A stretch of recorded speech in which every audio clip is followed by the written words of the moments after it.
Bonsoir à tous et toutes. Bonsoir. Alors, on va laisser à tout le monde le temps d'arriver. Bonsoir aux 2 personnes déjà qui me regardent. Je suis trop contente de vous retrouver pour un nouveau stream.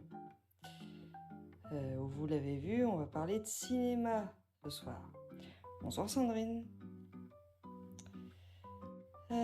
On va parler d'actualité cinéma. Alors, hop, je vérifie si tout est ok. C'est bon. Alors, comme vous l'avez compris, ce soir on va parler de cinéma et plus particulièrement des films que j'ai été voir au cinéma durant ce mois de février. Bon, je sais, vous allez me dire il y a encore 5 jours en février, mais on va pas être trop pointilleux. Donc en février, pour ma part, j'ai vu un total de 5 films. Donc je vais y aller dans l'ordre où je les ai vus. Hein. On va pas commencer à faire des débats sur quelle popularité, quel machin. On va rester très factuel et très simple. On va parler des films dans l'ordre où je les ai vus, tout simplement. Et le premier film que j'ai vu ce mois-ci,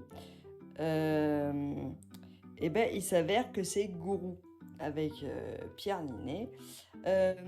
Pour ce qui est des spoilers et autres, je ne sais pas comment me placer parce que vu que c'est des films très actuels, je me dis que ceux qui vont regarder le live le font en âme et conscience, en se disant que forcément j'ai envie d'en dire plus parce que j'ai vu les films concernés. Bon, on va dire que vous regardez ce live en âme et conscience. Et pareil pour ceux de la rediffusion. Je vais vous mettre le timecode de chaque film. Et puis si vous les avez pas vus, vous pourrez sauter les films concernés dans la rediffusion. Mais je considère que si vous êtes devant ce live, vous êtes prévenus sur le fait qu'il y aura sûrement des spoilers. Voilà. Ceci étant dit, donc je vous disais, le premier film que j'ai vu ce mois-ci, c'est Gourou de Yann Gozlan, avec pour acteur principal Pierre Ninet, évidemment, hein, dont on a beaucoup entendu parler, qui a eu une promotion très, très intense avec beaucoup d'interviews, de podcasts. Bonjour, Twenty Neutral.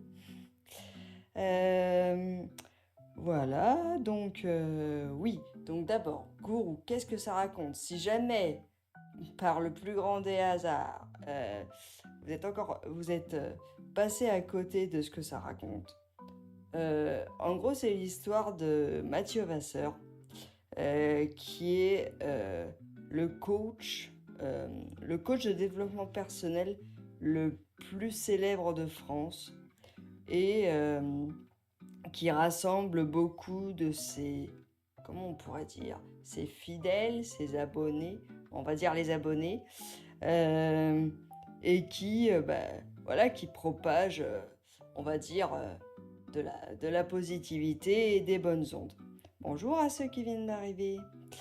Et donc, dans cette ambiance va venir l'État qui a pour ambition de réglementer la profession des coachs et notamment le fait que ces personnes ne sont pas toujours diplômées pour exercer cette profession de coach et avoir une telle influence sur autant de personnes.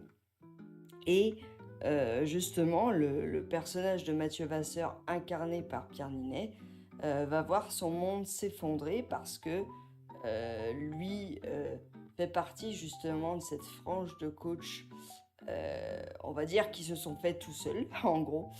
Et du coup, bah forcément, son métier tel qu'il le conçoit est menacé par cette recherche de l'État de professionnaliser un peu les coachs. Et on va voir justement que ça va entraîner Mathieu Vasseur à faire des choses pas toujours moralement justes pour conserver son influence et son métier tel qu'il le voit. Donc moi personnellement, bon, je vais pas m'amuser à mettre des notes parce que je me dis que les films, c'est différent des livres. Et du coup, je vais pas m'amuser à mettre de notes parce que j'aime pas les notes. Mais je vous dirais que c'est vraiment un film qu'il faut voir. Pourquoi? Parce que déjà c'est un thème très actuel pour ce qui concerne les coachs et aussi justement un peu la dérive des personnes qui peuvent se sentir rassurées par des propos un peu positifs comme ça, mais positifs à l'excès. Et des propos qui sont positifs, mais qui n'encouragent pas justement la personne qui les reçoit à accepter ces émotions qu'on jugerait négatives, c'est-à-dire voilà, la colère, la peur et l'anxiété. Et du coup, justement, ça entraîne le fait que on a justement cette positivité qui est appelée toxique dans le film et qui a été d'ailleurs beaucoup critiquée par les scientifiques notamment sur le danger que représente le fait de nier un peu ces émotions négatives, enfin qu'on considère socialement comme négatives, mais qui en fait sont tout autant on va dire ok que les émotions de joie et de bonheur que l'on peut ressentir. Pour ce qui concerne l'interprétation, franchement, en tout cas, pour commencer, concernant Pierre Ninet, honnêtement, j'ai rien à reprocher à son jeu d'acteur. On le connaissait déjà dans beaucoup d'autres films. Pour ce qui concerne Yann Gozlan, il a joué aussi dans Boîte Noire du même réalisateur, par exemple. Et aussi dans Le Comte de Monte Cristo. Je pense que vous l'avez vu passer. Mais voilà, concernant son jeu d'acteur, franchement, il n'y a rien à redire. Concernant les autres acteurs, franchement, ils jouent tous bien. Il n'y a pas eu de... Enfin, selon mon avis personnel, encore une fois, hein, vous avez le droit de ne pas être d'accord avec moi. Mais pour mon avis personnel, j'ai pas trouvé d'autres personnages qui jouaient épouvantablement mal. J'ai adoré notamment le personnage de Julien dans le film, qui est interprété par, je crois que c'est Anthony Bajon ou Antoine Bajon, je crois que c'est Anthony Bajon, qui est vraiment un acteur que j'adore, qui a joué notamment aussi dans... comment ça s'appelle déjà? Dans Le Dossier Mal d'Aurore. Je sais pas si vous en avez entendu parler, il est sorti en 2024 et c'est un film qui s'inspire librement des événements de l'affaire criminelle non pas Dutroux. Alors, j'étais en train de chercher. Voilà. Donc cet acteur fait aussi partie de ce film-là. Après, ce que je reprocherais un peu à Yann Gozlan, c'est le fait un peu de mettre tout le monde dans le même panier, c'est-à-dire non seulement les coachs, mais aussi j'ai trouvé un peu les influenceurs. Les influenceurs, voilà, tels qu'on les connaît sur les réseaux sociaux. Moi, j'y mettrais quand même des guillemets parce que heureusement que nos influenceurs ne sont pas comme le personnage d'Angourou parce que vu comment ça termine, voilà, on n'a pas envie que tous nos influenceurs et influenceuses finissent de la même manière. Après, vous, je sais pas, est-ce que vous avez vu ce film? Est-ce qu'il vous a plu? Qu'est-ce que vous en avez retenu, si vous l'avez vu, hein, bien sûr. Euh, mais moi, personnellement, je sais que j'ai passé un très bon moment. J'ai été le voir 2 fois parce que la première fois, j'étais toute seule en avant-première. Euh, voilà. Et puis la deuxième fois avec mon compagnon. Pas vu, me dit Sandrine. Ah, bon, bah, tu fais ce live en avec confiance des spoilers ou vraiment ça t'embête? Parce que, voilà, encore une fois, hein, je ne garantis pas l'absence de spoilers pendant ce live. Euh, bon, après, dans Gourou, c'est pas qu'il y a grand chose à spoiler, mais euh, disons que l'histoire, bah, ce qui est dommage, c'est que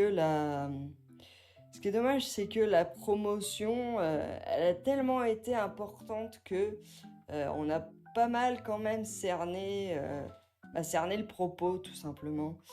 Euh, non, pas de souci. Ah, bon bah, on va dire Kinezimo qui accepte, voilà. Je suis fatiguée ce soir. Mais en tout cas, voilà, dans Gourou, on a quand même un personnage qui sous couvert de son métier, va quand même... En fait, je dirais pas que c'est le personnage en lui-même qui va perdre les pédales, je dirais plutôt que c'est les gens dont il s'entoure qui vont être vraiment mauvais pour lui. Pourquoi je dis ça? Parce que, en fait, dans le film, le personnage de Mathieu Vasseur s'entoure d'un homme. Enfin, cet homme, c'est son chauffeur et son garde du corps. Enfin, chauffeur, garde du corps, je sais pas comment on pourrait dire ça. On va dire chauffeur. Et en fait, ce chauffeur, au fur et à mesure du film, on se rend compte qu'il est pas net, quoi, qu'il y a quelque chose chez lui qui cloche, qui est pas normal. Et en fait, on se rend compte que c'est ce personnage qui va pousser euh, Mathieu Vasseur à faire des choses moralement douteuses et qui vont aller jusqu'à des points vraiment dangereux. Et attention, la grosse spoiler, je le dis, on y est là, qui vont aller jusqu'à provoquer l'accident de voiture de son frère aîné, tout simplement. Parce qu'en fait, son frère aîné, dans le film, critique justement le métier des coachs et l'influence que ce métier peut avoir sur les gens, tout simplement. Et, euh, et en fait, au fur et à mesure du film, Mathieu Passeur, en fait, il a peur de croiser des journalistes, il a peur de croiser des gens qui lui voudraient du mal, etc. Et au bout d'un moment, donc, il se méfie de son frère. Il croit qu'il veut vraiment lui nuire et voilà, lui mettre des bâtons dans les roues et faire qu'il ne pourra pas exercer son métier comme il l'entend. Et du coup, il demande à son chauffeur de, de se débarrasser, entre guillemets, de son frère, chose qui se passe. Et du coup, voilà, le chauffeur fait en sorte que son frère ait un accident de voiture et il décède. Voilà, tout simplement.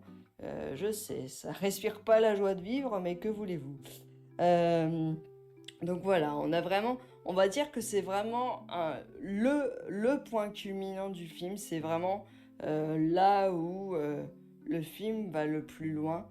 Mais encore une fois, même si même s'il y a ces questions là sur sur le pouvoir que peut avoir un coach sur son public, on a quand même aussi une critique de l'importance, on va dire, des réseaux sociaux, etc.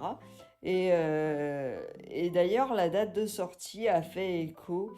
Je ne sais pas si vous vous souvenez, je crois que c'était en janvier d'ailleurs ou en décembre, que des influenceurs ont été invités, invités à l'Assemblée nationale pour discuter ou être jugé. Non, c'était discuter sur la manière dont ils voyaient une certaine frange de leur public. Je ne sais pas si ça vous dit quelque chose. Mais voilà, ce film aussi, il faisait écho à toutes ces questions-là. Mais, parce qu'on va pas parler... On va pas... Oh là, blablabla. On va pas parler que de gourou, c'est difficile à dire cette phrase. Mais du coup, voilà, c'est un film que je vous conseille vraiment de voir. Déjà, pour le jeu d'acteur. Mais aussi, il y a un truc aussi qui m'a marqué, c'est le jeu des lumières. Il y a vraiment un beau travail sur la lumière dans ce film. Donc voilà, c'est aussi une deuxième raison pour lesquelles je vous conseille de voir ce film. Euh, Ensuite, donc pour avancer sur les films que j'ai vus en février, le deuxième film que j'ai vu, c'est c'est le film Nuremberg de... je sais plus comment s'appelle le réalisateur. Bon, je vous le remettrai en texte à la rediffusion. Mais voilà, donc c'est le deuxième film que j'ai vu. Euh, donc c'est un film historique, vous vous en douterez. Ça donne envie de le voir. Bah j'espère bien, Sandrine, j'espère bien. C'est le but. Euh, Nuremberg, donc c'est un film historique, vous vous en êtes douté. Donc ça retrace les événements des procès de Nuremberg qui ont eu lieu donc juste après la Seconde Guerre mondiale, entre 45 et 46, vraiment juste après. Et en fait, ça prend... Enfin, le personnage principal de ce film, c'est le psychiatre qui a été chargé de suivre les accusés de ces procès, donc qui sont les personnes, les dignitaires encore vivants du régime nazi, donc qui sont au nombre de 22. Donc parmi eux, il y a comment il s'appelle, Hermann Göring et, et toutes ces personnes-là. J'ai pas tous leurs noms en tête, mais le personnage principal, c'est Göring, qui est joué par l'acteur Jude Law. Celui qui interprète le rôle du psychiatre, qui s'appelle Douglas Kelly dans la vraie vie, et ben c'est l'acteur Rami Malek qui jouait notamment qu'on a, qu'on a beaucoup vu, qui a prêté ses traits notamment à Freddie Mercury dans Bohemian Rhapsody. Et donc ce psychiatre, il est chargé de s'assurer que les accusés sont en état psychologiquement parlant de supporter le procès et de rester en vie parce que beaucoup des accusés des procès de Nuremberg ont mis fin à leur jour juste avant sa mise en place parce que ça a mis du temps.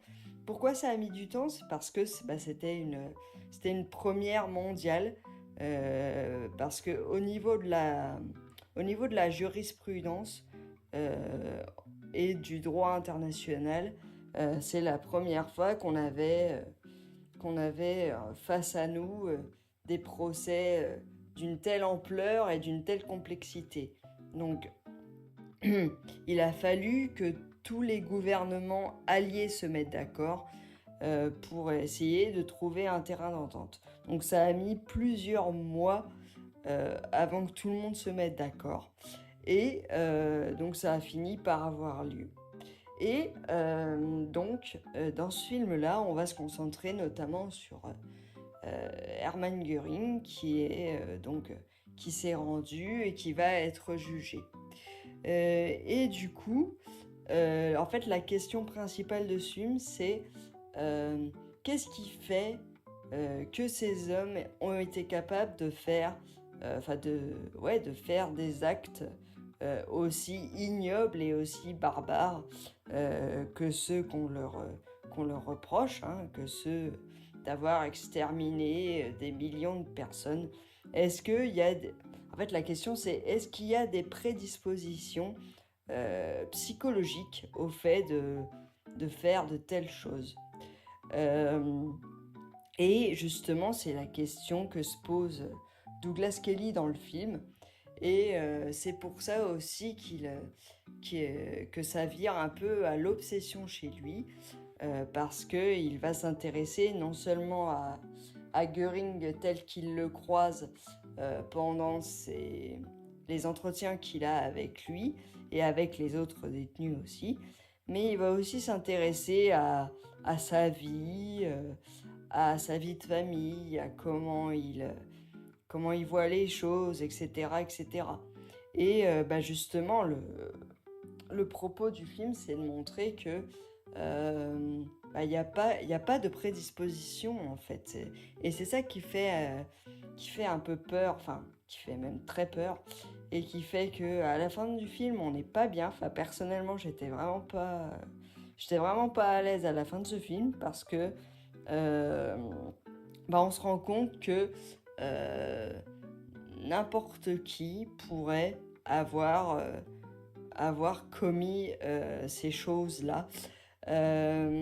Après, on a beaucoup aussi reproché à l'époque l'obéissance aveugle militaire de ces gens-là. C'est aussi une chose qui leur a été reprochée. Mais en tout cas, du point de vue psychologique, c'est ce que Douglas Kelly dit dans le film. C'est que ça pourrait être n'importe qui. Et justement, le côté...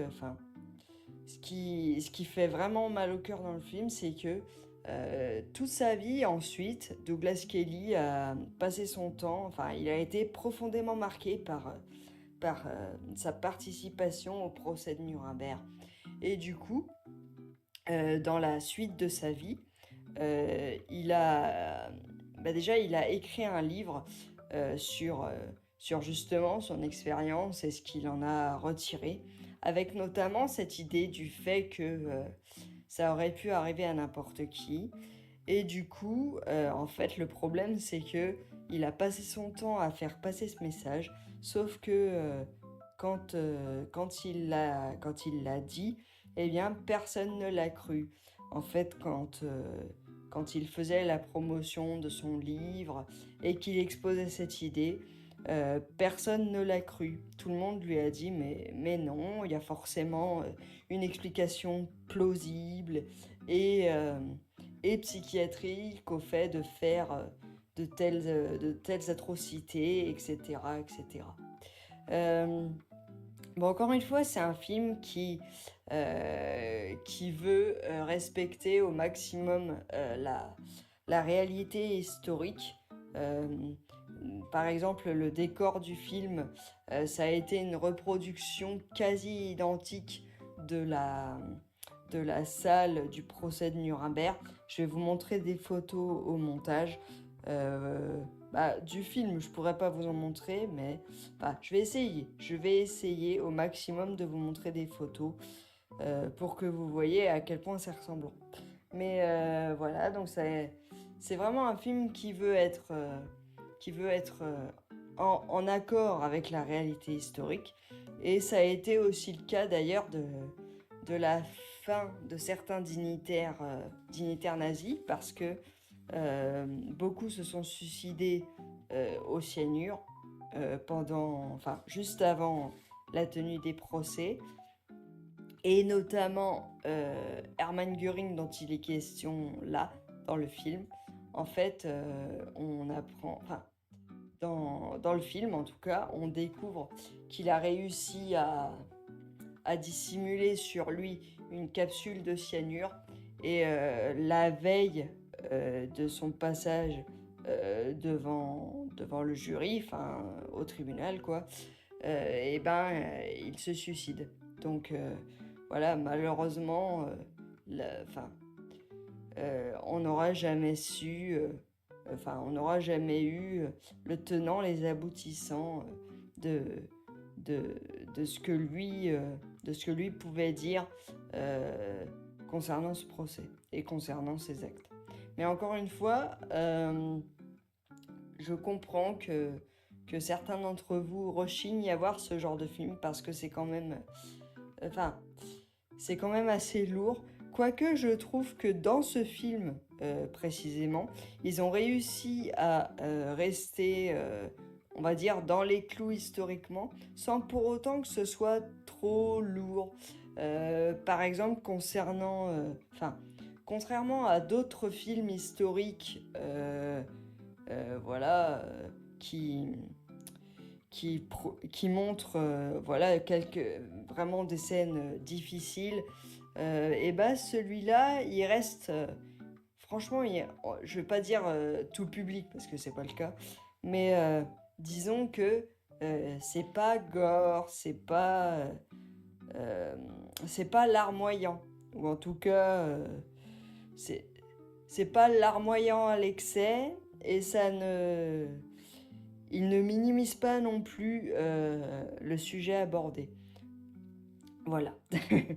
Donc voilà, c'est le deuxième film que j'ai vu ce mois-ci, et c'est vraiment un film qui m'a mis une grosse claque et qui m'a fait dire que c'est une période de notre histoire qu'il faut jamais qu'on oublie. Et je trouve que ce genre de piqûre de rappel, c'est des fois ça. Je vais pas dire que ça fait du bien parce que ce serait mentir, mais je veux dire que c'est important de le garder en mémoire. Ensuite, le troisième film que j'ai vu, on va passer sur un registre un peu plus léger, promis. Le troisième film que j'ai vu, c'est À pied d'œuvre de Valérie Donzelli. Donc Valérie Donzelli, qui est cette madame, c'est la réalisatrice notamment du film... comment ça s'appelle déjà ? Ah, j'ai un trou de mémoire. Zut. Bon, ça me reviendra certainement. Tant pis. Donc Valérie Donzelli. Et dans ce film, donc, on suit l'histoire d'un auteur de romans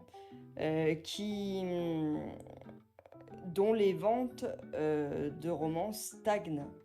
Et en fait, il faut qu'il trouve une nouvelle idée de roman.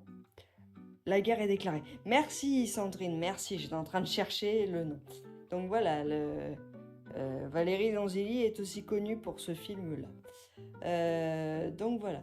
Et donc ce film, il concerne un auteur qui a besoin d'une nouvelle inspiration pour un roman. Et le problème, c'est que quand on se lance comme auteur, si on choisit de devenir auteur, forcément, il y a quand même, il faut quand même le temps d'écrire le livre, d'être publié, etc. Et c'est ce temps-là de réflexion et de galère dont parle À pied d'œuvre. C'est-à-dire qu'en fait, le personnage du film, donc il est interprété par Bastien Bouillon, qu'on a vu aussi dans les films de Valérie Donzelli. Il est dans La guerre est déclarée. Il est dans le comte de Monte Cristo. Il joue le rôle de Fernand. Et du coup, donc, ce personnage-là, donc, il choisit de devenir auteur, mais il est aussi conscient qu'il va devoir vraiment faire des économies de bouts de ficelle et devoir se lancer dans beaucoup de petits boulots ingrats, vraiment dans... il- en fait, il trouve une application qui permet à des gens déjà de proposer leurs services pour des petites choses euh, et à lui, en tant que recherche de boulot, de proposer ses services pour tout et n'importe quoi. Donc par exemple, tondre des gazons, monter des meubles Ikea, faire des déménagements, et tout ça pour des prix... ça, le maximum qu'il atteint, je crois, c'est 18 euros.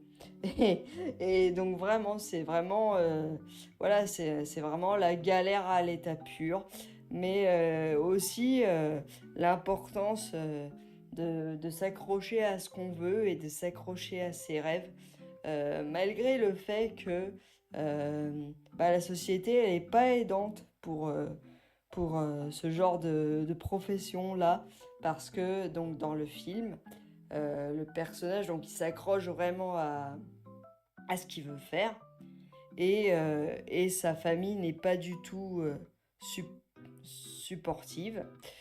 Par exemple, son père lui dit mais pourquoi tu veux pas plutôt faire un métier qui rapporte, je sais pas moi, faire avocat ou médecin? Et la réponse que le personnage lui apporte, c'est bah oui, donne-moi encore 10 ans et je me lance dans les études. Bref.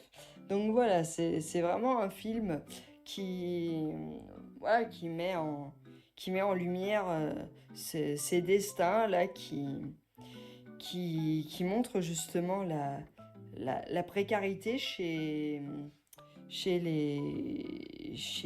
les professions comme les auteurs de livres. Et d'ailleurs, c'est inspiré d'une histoire vraie de l'auteur du roman de base. Je vous remettrai le nom de l'auteur précis parce que c'est aussi le nom du personnage, mais je ne m'en rappelle plus. Mais voilà, on a vraiment cette, ce, ce voyage initiatique là. Et du coup, en fait, c'est ce parcours du combattant qui qui va être l'idée du nouveau roman de cet auteur. Et à la fin, donc, il raconte son parcours dans un nouveau roman.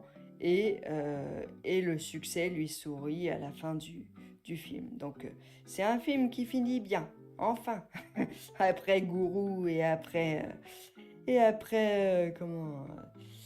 euh, ah, Nuremberg. La fatigue, la fatigue. Donc voilà, j'espère que je vous aurai donné envie de le voir. Mais c'est pareil, il est pas très long comme film. Il doit durer 1h45, je crois. Mais c'est vraiment un bon moment, c'est pareil, c'est reposant, c'est sympa.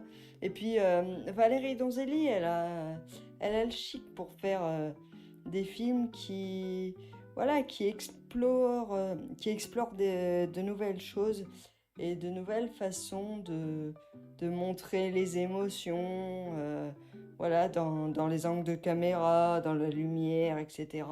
Et puis le jeu de Bastien Bouillon est vraiment super et c'est vraiment touchant. Voilà, donc j'espère vous avoir vraiment donné envie de le voir. Euh, Ensuite, l'avant-dernier film que j'ai vu, est-ce que c'est... Oui, c'est ça. C'est Zootopie numéro 2. Alors, Zootopie, je pense que vous connaissez le premier. Donc, c'est un film des studios Disney avec un lapin et un renard qui sont policiers et qui résolvent des enquêtes. Et là, donc, on les retrouve pour une nouvelle enquête avec des nouveaux personnages. Et j'ai trouvé ce film vraiment sympa, vraiment très bien pensé parce que en plus, j'ai trouvé vraiment ça osé dans la période actuelle parce que c'est un film qui met en avant l'importance du vivre ensemble, du vivre ensemble et et de la tolérance. Et quand on voit actuellement ce qui se passe, voilà, dans rien qu'aux États-Unis, par exemple, hein, quand on voit voilà, on va dire un peu le climat incertain des États-Unis en ce moment, bah, voir un film comme Zootopie 2, bah, ça fait du bien. Euh, voilà, donc avec toujours des bonnes blagues, toujours sorties au bon moment, etc. Et puis une histoire vraiment sympathique, avec aussi une bonne évolution des personnages. Personnellement, j'adore la relation, enfin la dynamique entre le personnage de Judy et le personnage de Nick. Je les adore tous les deux, ils ont vraiment une complicité qui est folle. Euh, D'ailleurs, je sais pas qu'est-ce qu'ils vont nous faire pour les prochains, parce que oui, il va y avoir des prochains. Je sais que le troisième Zootopie est prévu. Je sais pas encore quand, ça n'a pas encore été annoncé, mais on sait qu'il est prévu. Et donc là, pour cette histoire-là, ça met en avant les reptiles, parce que c'est vrai que c'était une classe animalière qui n'avait pas été présentée dans le premier film. Donc là, voilà, c'est enfin, c'est cette classe animalière-là qui va être importante dans Zootopie 2. Et on a vraiment justement encore ce voyage initiatique de cette enquête qui va d'abord mettre à mal le duo, vraiment les faire se poser des questions sur leur légitimité, non seulement dans la police, mais aussi en duo. Parce que là, donc maintenant, Judy et Nick, ils se connaissent très bien, mais du coup, il y a encore des choses qui font que leur duo pose question au sein de la police. Et donc, on a cette nouvelle enquête qui va permettre de les rapprocher et voilà, de confirmer leur amitié et le fait qu'ils sont tout indiqués pour travailler ensemble, tout simplement. Donc après, je sais pas si est-ce que ça vous intéresse de le voir ou est-ce que vous de voir des suites de films d'animation, ça vous fait reculer d'emblée. Je sais qu'il y a des gens que les suites de films ça refroidit des fois. Donc vous, je sais pas si c'est votre cas. Euh, mais moi personnellement, vraiment au début. Oh, je veux pas dire que j'avais des mauvaises appréhensions parce que c'est vrai que j'avais beaucoup aimé le premier. Donc j'avais pas vraiment de mauvaises attentes. J'étais juste curieuse en fait de le voir, de voir ce qu'ils allaient faire de cette nouvelle histoire. Euh, je n'ai j'ai pas vu le 1, j'ai du retard. Ah bah Sandrine, il n'est jamais trop tard, voyons. Mais ah oui, bah après, ils sont déjà vus, on veut la suite. Bah, euh, la suite, justement, le 2 donc, est très bien, il est encore en salle en ce moment, donc voilà. Hein. Mais le 3, je sais qu'il a été annoncé, mais je connais pas encore la date précise où il va sortir en salle. Mais voilà, je vous le conseille vraiment parce que voilà, ça donne des messages, les oiseaux. Bah, peut-être les oiseaux. en même temps, je vois pas ce qu'ils pourraient faire d'autre. Ou alors, ils vont nous faire une suite avec les humains, pourquoi pas. Zootopie est obligé de cohabiter avec les hommes, pourquoi pas. Ce serait rigolo. Donc à voir hein, pour la suite. Et à voir combien ils en ont prévu, parce que à mon avis, vu, euh, vu l'immensité de l'univers présent, il y aurait moyen d'en faire beaucoup. Voilà, donc c'est pareil, c'est vraiment un bon moment que j'ai passé dans les salles obscures. Voilà. Et tiens d'ailleurs, chose marrante aussi, un truc qui peut être rigolo quand vous regardez, que ce soit Zootopie 1 ou Zootopie 2, c'est le nombre de références euh, à la pop culture qu'il y a dans ces films. Que ce soit cinématographique, musique, ou même d'autres films Disney, il y a tellement de références. Vous pouvez vous amuser à faire un bingo en famille, vous vous asseyez comme ça, puis vous vous amusez à repérer toutes les références qu'il y a dans les films Zootopie. Je sais que moi, personnellement, il m'a fallu quand même plusieurs visionnages pour toutes les repérer. Donc si jamais vous voulez vous amuser entre amis ou en famille devant Zootopie, bah, vous faites un bingo, puis vous essayez de repérer toutes les références cinématographiques et autres qu'il y a dans Zootopie. Ça peut être rigolo. Euh, Ensuite, et on arrive déjà au dernier film que j'ai vu ce mois-ci. Et il s'agit de LOL 2.0 de Lisa Azuelos. C'est pareil, c'est un autre film français, une autre suite décidément. Donc qui fait écho donc au premier LOL, qui était sorti en 2008, je crois. Donc quand moi personnellement j'étais encore au collège quand il est sorti. Donc voilà, ça parlait du passage entre voilà, l'enfance et l'adolescence et les relations parents-ados avec, avec le lycée qui entre en jeu. Enfin voilà, l'ambivalence entre les lycéens qui commencent à, à construire, on va dire, une vie sociale à eux avec leurs amis et leurs amours généralement.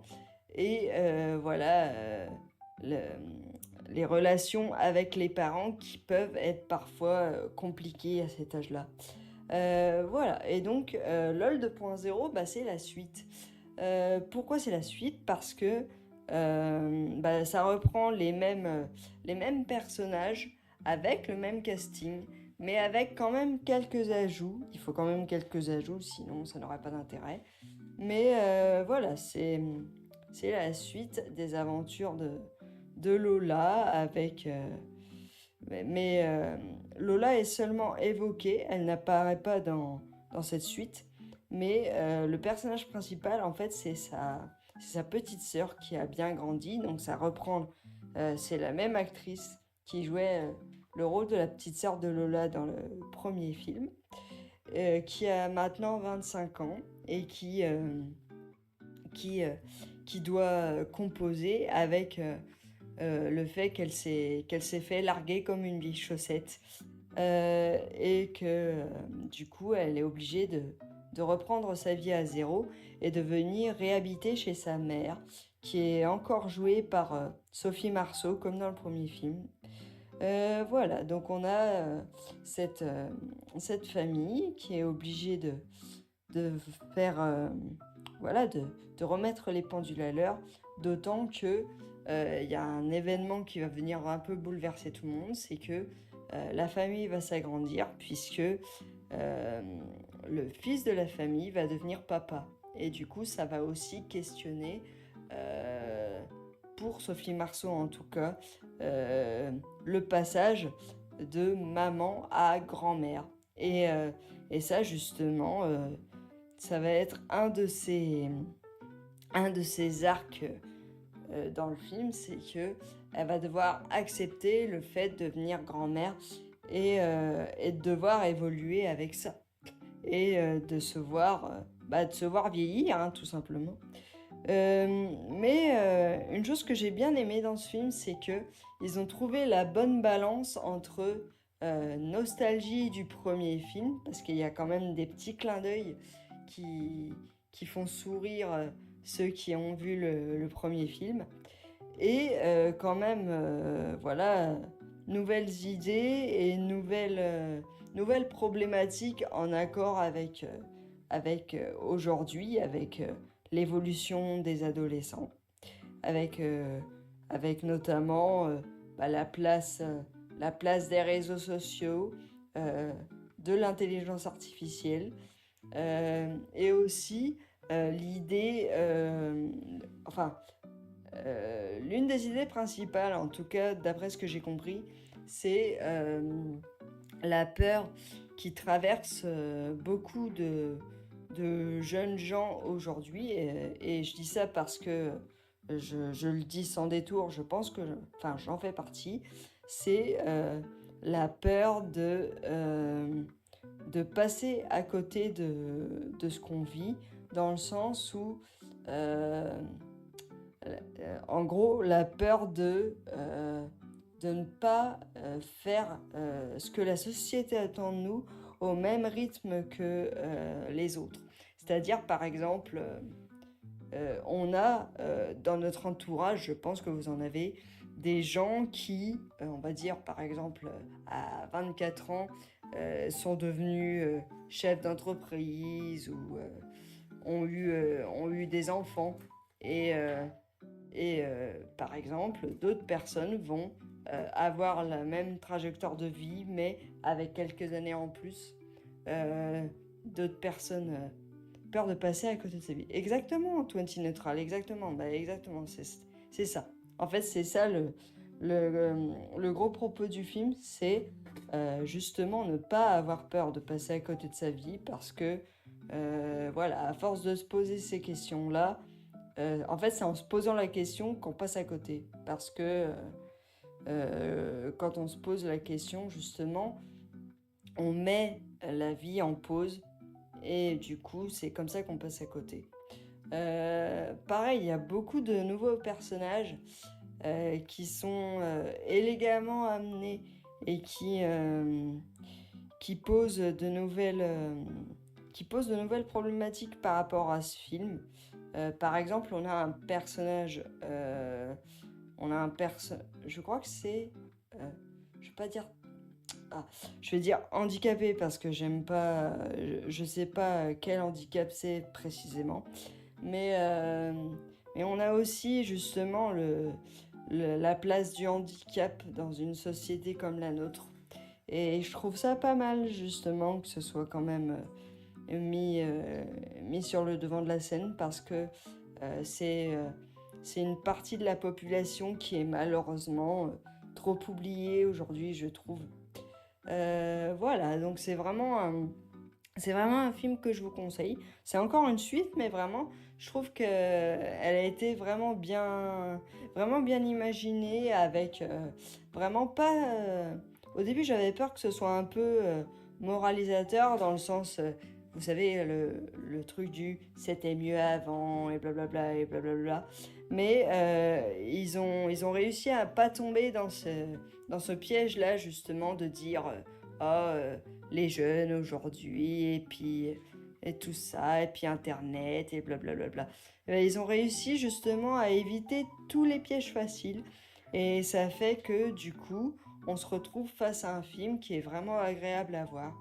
Donc voilà, ça a été vraiment une bonne surprise pour moi.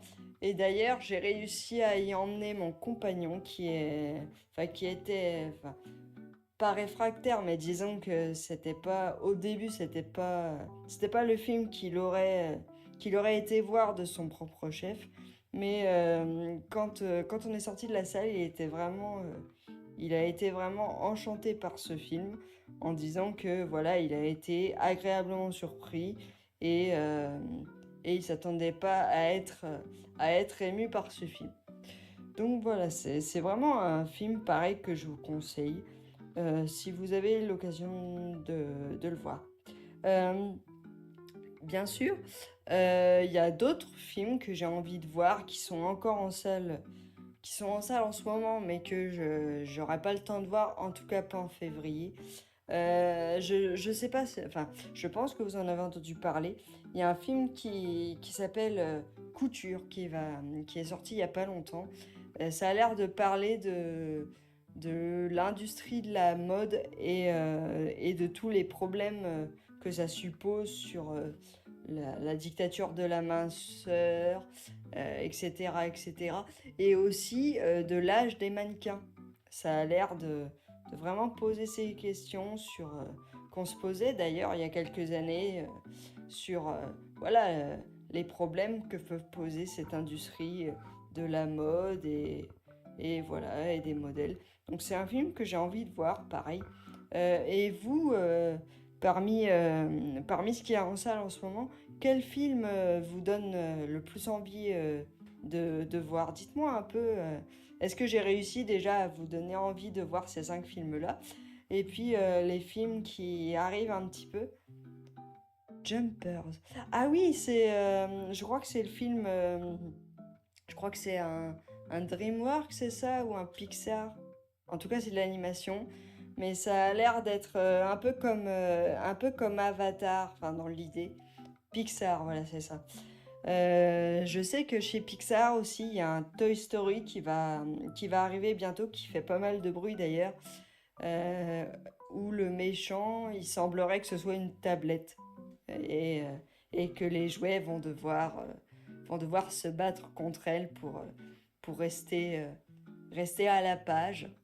Il y a aussi un film, enfin un biopic sur Michael Jackson qui va sortir en avril, je crois. J'ai hâte de le voir parce que rien que la bande-annonce donne très envie. Donc voilà. Et c'est pareil, c'est ces films-là que j'ai envie de voir. Mais évidemment, je vous donnerai, je vous ferai comme ça. Ça vous intéresserait que tous les mois, je vous fasse un petit peu ce que j'ai vu, moi, au cinéma ou pas du tout? Est-ce que ça vous intéresserait que ça devienne mensuel un peu ce truc? Un peu comme les romans, comme j'avais fait avec les romans l'autre jour. Est-ce que ça vous intéresserait? Oui? Ah bah c'est super, merci 29. Euh, donc c'est pareil, les... Ah merci Sandrine, oui c'est sympa.